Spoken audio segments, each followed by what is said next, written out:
salam Ibu. Kami dari kelompok 8 akan mempresentasikan hasil analisis video kami yang telah kami observasi. Saya Kiran Dinika Zebuah. Saya dari Imelda Putar-Putar. Saya Joanna Natalia Lisa Lapio. Saya Angelina Putri Huta Barat. Dan saya Rifalo Silalahi. Nah, adapun laporan analisa, perkembangan, dan belajar peserta didik yang akan menjelaskan satu persatu. Berdasarkan laporan analisa perkembangan siswa dari video pembelajaran yang kami telah observasi, ada karakteristik siswa yang kami jelaskan berdasarkan teori perkembangan siswa. Yang pertama yaitu usia peserta didik. Kelompok kami menganalisis sebuah video pembelajaran. Di dalam kelas itu memiliki murid sekitar 25 orang, yang dimana mereka duduk kelas 12 SMA dengan rentang usia 15-17 tahun. Nah, jadi sesuai dengan tingkatan kelas SMA, siswa-siswa tersebut berusia antara 17-19 tahun. Berikutnya, perkembangan kognitif. Berdasarkan teori Jean Piaget, perkembangan kognitif adalah tahapan-tahapan perubahan yang terjadi dalam rentang kehidupan manusia untuk memahami, mengolah informasi, memecahkan masalah, dan mengetahui sesuatu. Kemampuan seorang anak dapat kita ketahui dan dapat berkembang seiring berjalannya usia dan pengalaman mereka. Jadi berdasarkan hasil observasi kami, tahapan perkembangan kognitif siswa-siswa tersebut berada pada tahap operasional formal yang berlangsung antara usia 11 dan 15 tahun dan hingga menuju dewasa. Jadi siswa tersebut sudah mampu menggunakan kognitifnya dengan berpikir logis tentang gagasan yang telah diberikan oleh gurunya, dan rasa keingintahuan siswa tersebut juga sangat besar akan suatu hal. Jadi dapat kami simpulkan di dalam video pembelajaran tersebut, siswa sudah mampu menjawab dan mengingat pembelajaran yang telah dipelajari sebelum-sebelumnya. Kedua, siswa tersebut sudah mampu mengolah dan memecahkan suatu masalah atau materi di dalam suatu diskusi kelompok. Selanjutnya, perkembangan sosio-emosi. Jadi perkembangan sosio-emosi adalah perubahan seseorang dalam hal berinteraksi dengan orang lain. Perkembangan sosio-emosi sangat dipengaruhi oleh faktor genetik dan faktor lingkungan. Faktor genetik itu berasal dari keluarga, sedangkan faktor lingkungan itu berasal dari rumah, sekolah, dan masyarakat. Berdasarkan hasil video observasi kami, tahap perkembangan sosio-emosi siswa tersebut berada pada tahapan emosi masa remaja, yang dimana mereka berusia 13-21 tahun. Siswa tersebut sudah mampu berinteraksi dalam berdiskusi. Tersebut juga sudah mampu mengontrol emosi dan menghargai pendapat dan perasaan temannya. Selanjutnya akan dijelaskan teman saya. Nah, berdasarkan hasil analisis kami terhadap video pembelajaran yang telah kami observasi, sesuai dengan usia siswa yang berada di jenjang SMA sekitaran 15-17 tahun, maka perkembangan fisik siswa berada pada tahap perkembangan fisik remaja, yaitu 12-21 tahun.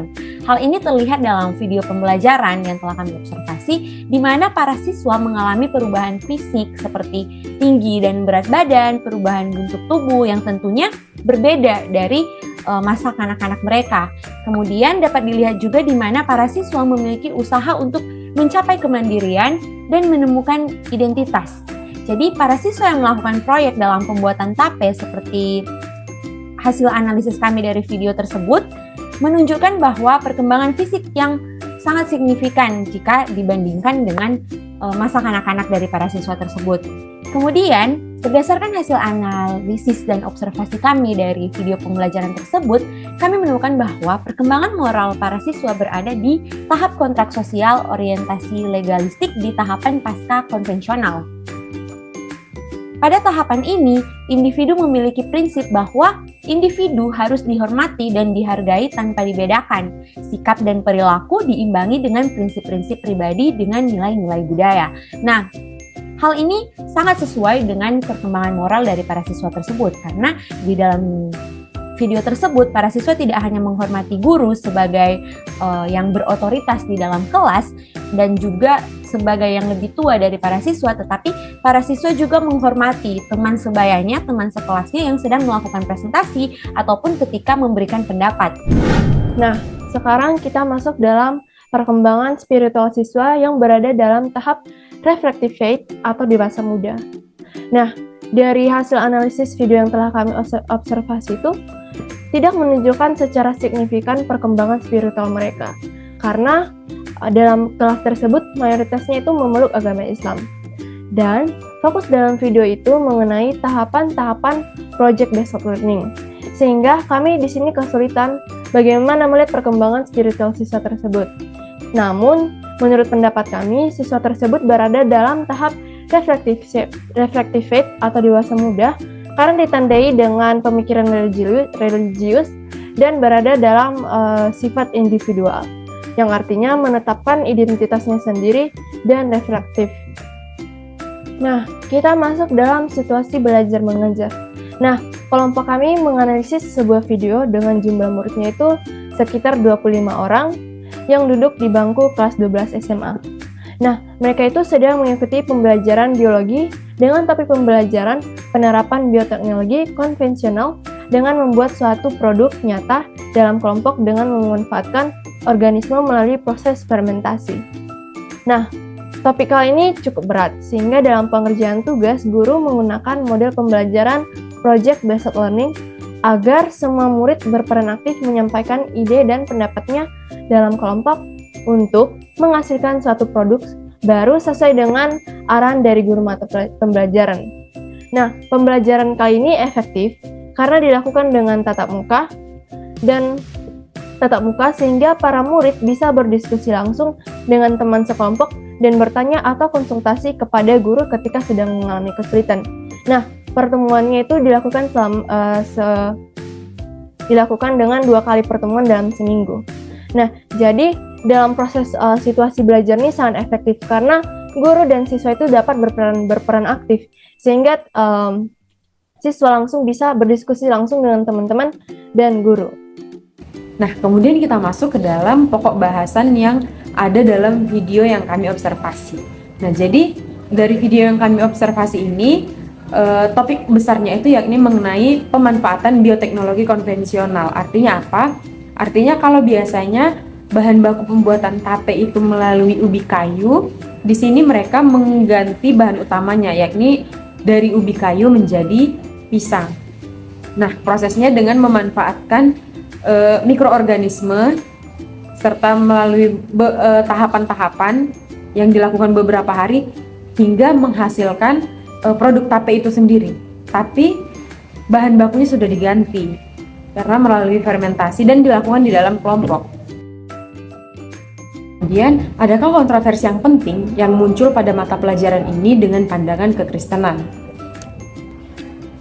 Jadi dari hasil diskusi kami di dalam kelompok, setelah menonton video tersebut, tidak ada kontroversi yang serius antara proses pembelajaran pemanfaatan bioteknologi konvensional dengan pandangan Alkitab. Justru di sini mereka berjalan sesuai dengan apa yang Alkitab katakan, karena di dalam Alkitab tertulis tentang bagaimana seharusnya kita mengembangkan talenta kita dengan memanfaatkan dan mengelola bumi dan isinya seperti mandat yang diberikan Allah.